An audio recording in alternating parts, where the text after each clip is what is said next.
Começa agora o Ponto e Vírgula na Rádio Web Unifra, o programa que traz toda semana um assunto para discutir, opinar e pensar. Ponto e Vírgula é produzido e apresentado pelos alunos de Rádio Jornalismo 2 do Centro Universitário Franciscano.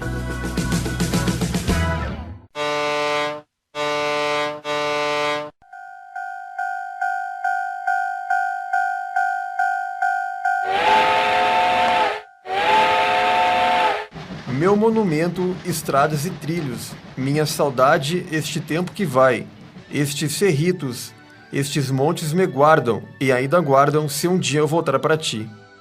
Sol na praça, presidente, quente é teu calor, muita banda na varanda e na orelha um cobertor.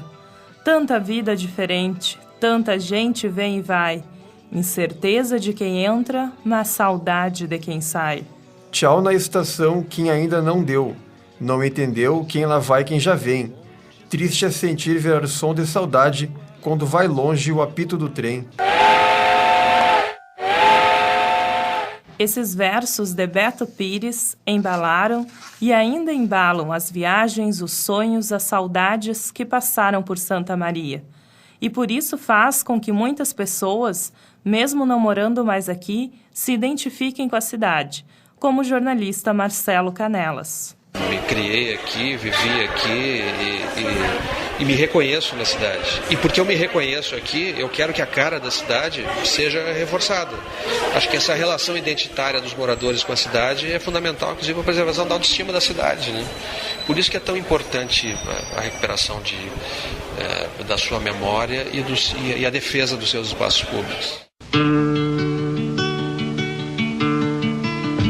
Boa noite. Está no ar o programa Ponto e Vírgula. No programa de hoje, o documentário Vila Belga, do preto e branco ao colorido.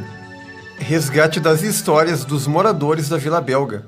Revitalização da Vila Belga e seu tombamento como patrimônio público. Resgate da história e a projeção do futuro turístico de Santa Maria.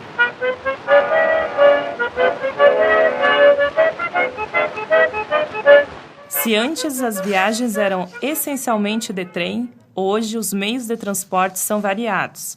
Mas o que marca essa história é o desenvolvimento de Santa Maria a partir da malha ferroviária na cidade. Para atender esse crescimento, a Vila Belga foi projetada pelo engenheiro Gustave Vautier e foi construída no período de 1901 a 1903 para servir de moradia aos funcionários da companhia, que vieram para construir as ferrovias.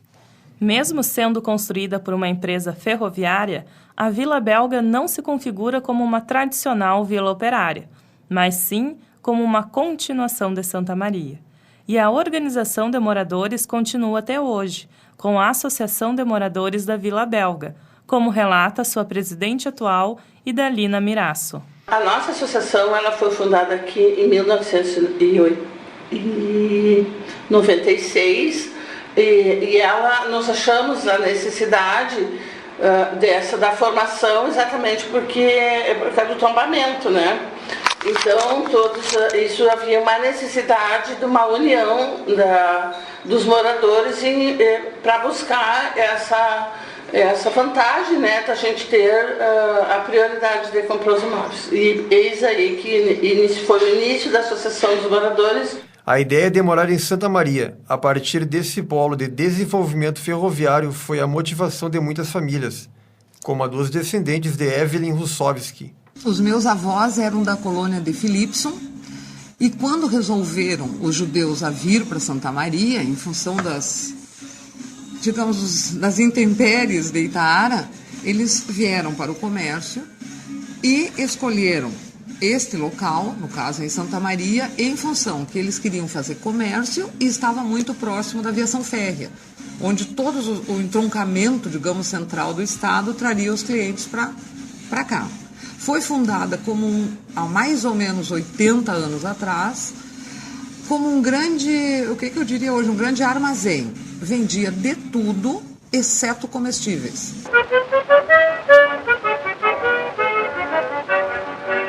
As lojas Jacob, em Santa Maria, já têm 80 anos de histórias e atendimentos. Evelyn Russovski, atual proprietária, já é a terceira geração no comando. A loja iniciou como um grande armazém, que atendia aos viajantes que vinham pela ferrovia, e hoje se especializou em tecidos e vestimentas gaúchas. Os clientes eram os viajantes e ferroviários.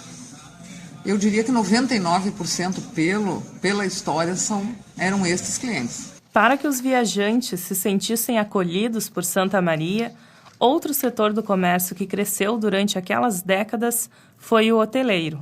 Mais do que receber hóspedes, era essencial disponibilizar um ambiente confortável e familiar para os viajantes, como nos conta o hoteleiro Antônio Rafael. A história é em consequência da localização, que nós estamos dentro da mancha ferroviária, então está diretamente relacionado e localizado junto à Vila Belga. E a história do hotel, como a história pessoal de seu Antônio Rafael, se mistura com a da vila. E eu estou aqui na Vila Belga há 60 anos. Brincava, tempo da cooperativa, que a cooperativa era uma coisa muito grande naquele tempo.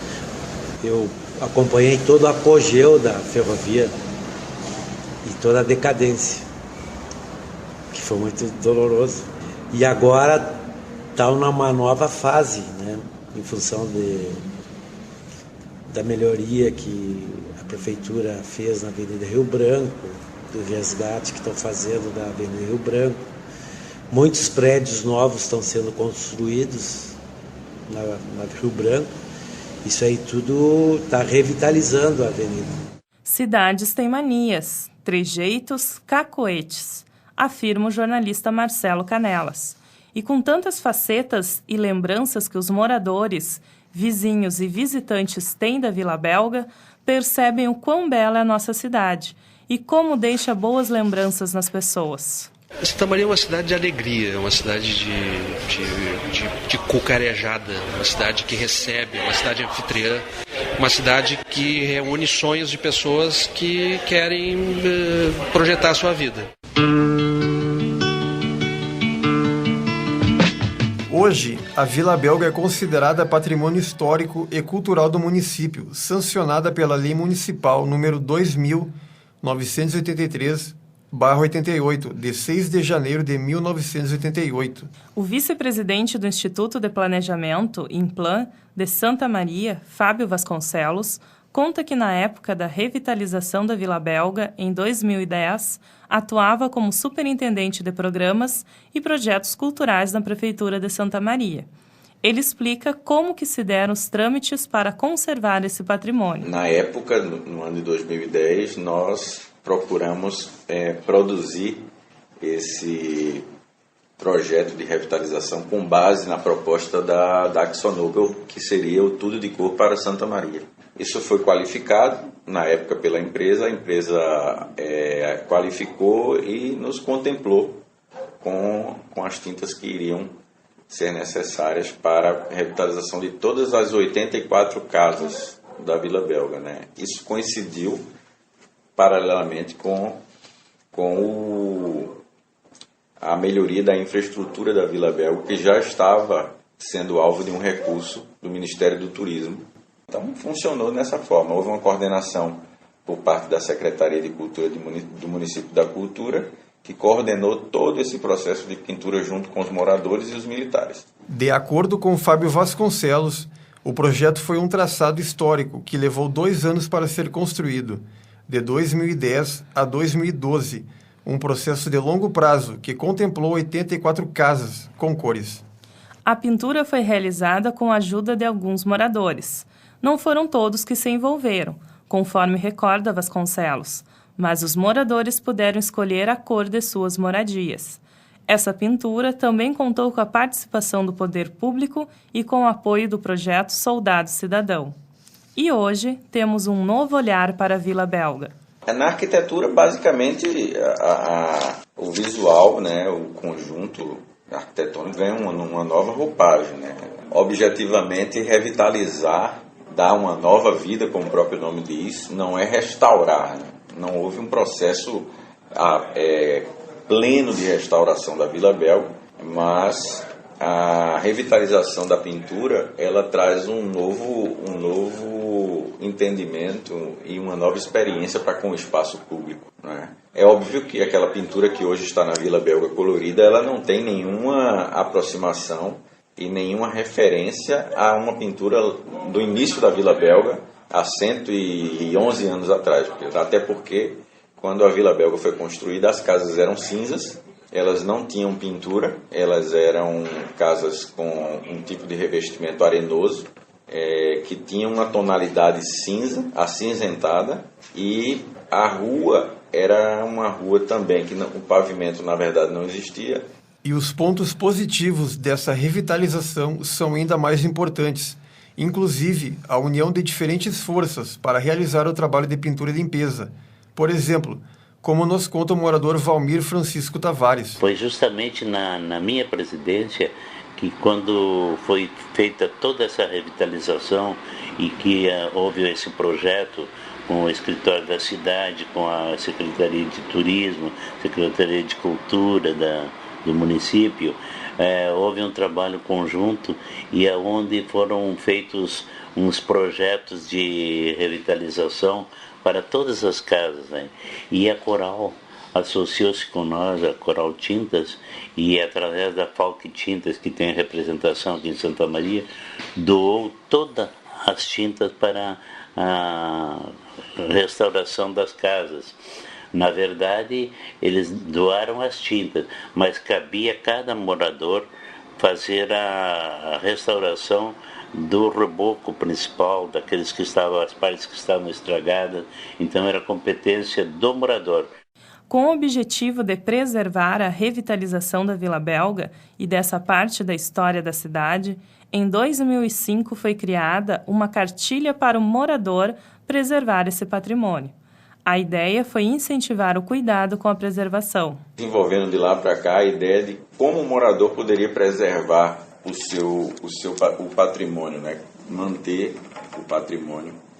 E foi necessário criar-se uma cartilha que virou lei, essa cartilha, para que ele tivesse condições de forma prática e de forma organizada, ser orientado a qualquer tipo de reforma que ele fizesse na casa, e também diante do favorecimento que existe para quem é um morador da Vila Belga que tem isenção do seu IPTU por estar morando num bem tombado pelo município. Então a cartilha, ela orienta na manutenção e na reforma do imóvel, e ela é lei já de alguns anos. Há também uma preocupação pela parte do poder público com a preservação da Vila Belga.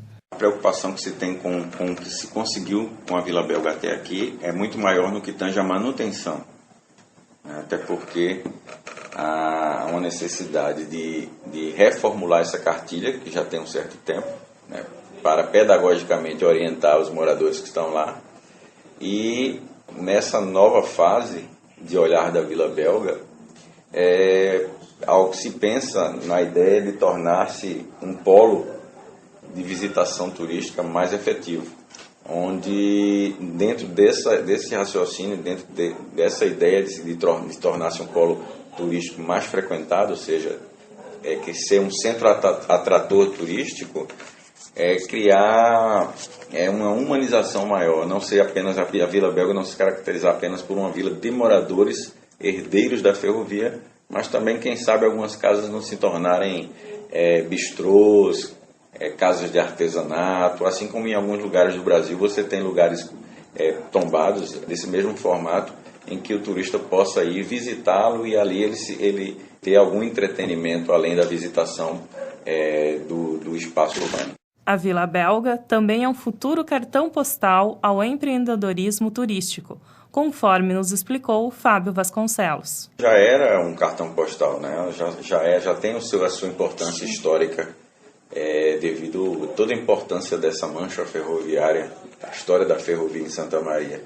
Mas a ideia é que o turista possa chegar na Vila Belga, visitar e ficar na Vila Belga um pouco mais. Em algumas dessas casas você pode ter uma categoria turística de produto turístico, ou seja, de categoria gastronômica, de artesanato.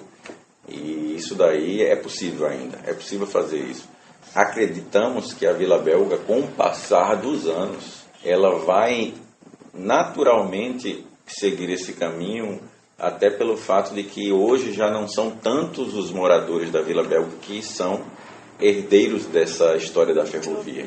Alguns deles já venderam, já passaram. Então, no momento em que um morador se entender também como um empreendedor turístico, aí aquela casa pode deixar de ser só moradia para ser também um fruto de um empreendedorismo cultural, né? Para quem vive na Vila Belga, nem toda a revitalização foi positiva, como nos conta a presidente da Associação dos Moradores.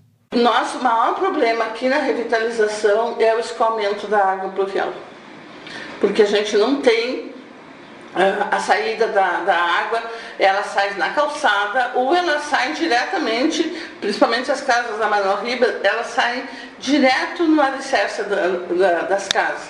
E isso tu sabe que é um prejuízo maior para as casas, né?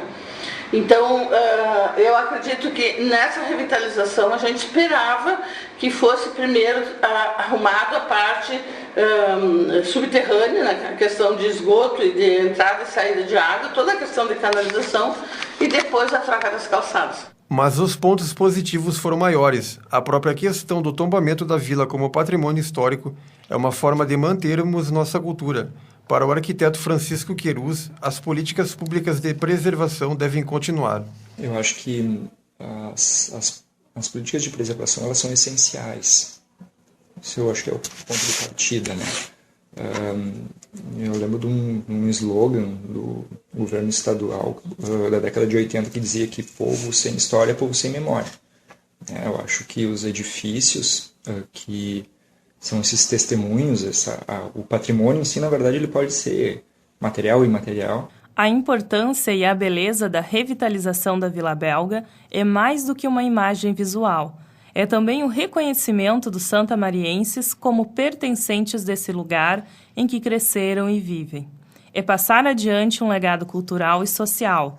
É valorizar nossas origens, como enfatiza a comerciante Evelyn. Eu vejo a revitalização da Vila Belga, assim como eu vejo qualquer revitalização de pontos históricos, em Santa Maria, no estado e no país. Assim, ó, no meu entender, povo que não tem passado não tem futuro. Então, é importantíssimo que se marquem e conservem os pontos históricos para nós sabermos. Quem não sabe de onde veio, não sabe para onde vai. A Vila Belga constitui um dos marcos da cidade e pode ser vista como um dos cartões postais do Rio Grande do Sul. Fundada há mais de 100 anos, pode ser considerada uma obra centenária, de grande importância para a cidade e o município.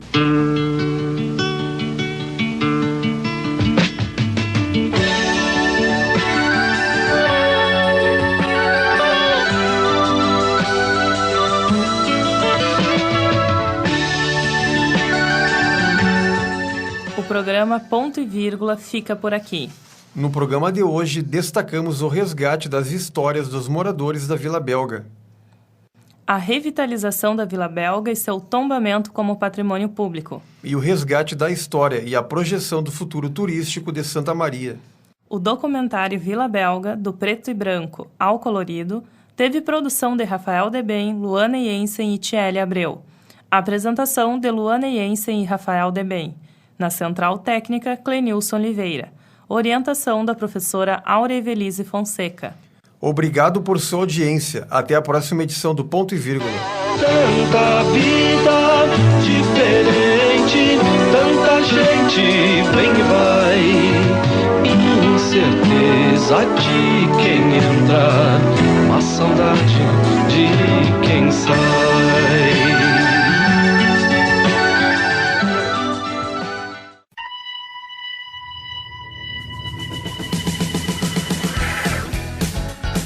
Ficamos por aqui. Ponto e Vírgula vai ao ar pela Rádio Web Unifra.